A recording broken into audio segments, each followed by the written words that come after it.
সরকার 5 মাসে সম্পূর্ণরূপে ব্যর্থ হয়েছে। গ্যাস দিতে পারছে না, বিদ্যুৎ দিতে পারছে না, দ্রব্যমূল্য নিয়ন্ত্রণে রাখতে পারছে না। কর্মসংস্থানের প্রতিশ্রুতি দিয়েছিল, একটি কর্মসংস্থানও নিশ্চিত করতে পারে নাই।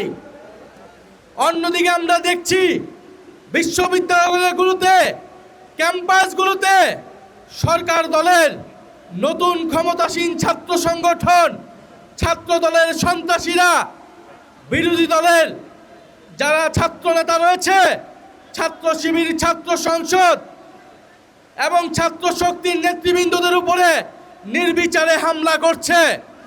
তারা পুরনো ছাত্রলীগের জায়গা দখল করে ক্যাম্পাস দখলের পায়তারা করছে।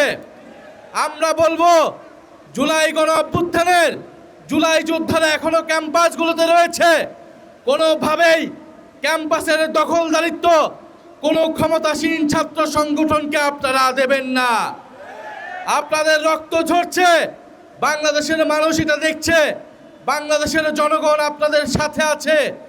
এবং ঢাকা শহরের মানুষকে বলবো, আমরা দেখছি রাস্তাঘাটে মহিলারা মিছিল করছে, হাঁড়ি পাতিল নিয়ে মিছিল করছে, হারিকেন নিয়ে মানুষ নেমে আসছে, কারণ গ্যাস নাই এবং বিদ্যুতের বিল অপ্রয়োজনীয়ভাবে ভুতুরে বিল দিচ্ছে। ঢাকা শহরের মানুষের উপরে এই যে নির্মম অত্যাচার এই সরকার শুরু করেছে, আমরা জানতাম এই অত্যাচার করবে, কারণ গণভোটের গণরায় যেই সরকার মানে না, জনগণের কোনো দাবি দেওয়া এই সরকার পূরণ করবে না।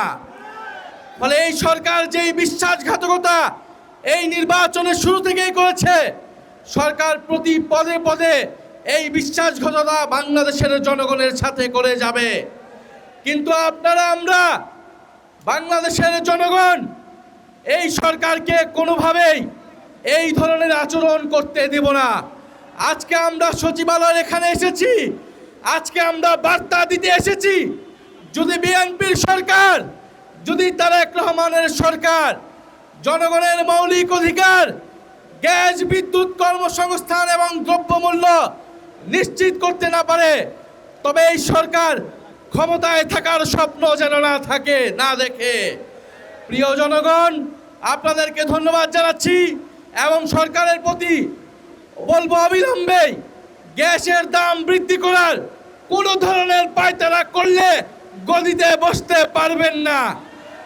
আপনারা দফায় দফায় 5 মাসে সিলিন্ডারের দাম বৃদ্ধি করেছেন, বিদ্যুতের দাম বৃদ্ধি করেছেন, জ্বালানির দাম বৃদ্ধি করেছেন, এখন গ্যাসের দাম বৃদ্ধি করার পায়তারা করছেন। এই পায়তারা অবিলম্বে বন্ধ করতে হবে।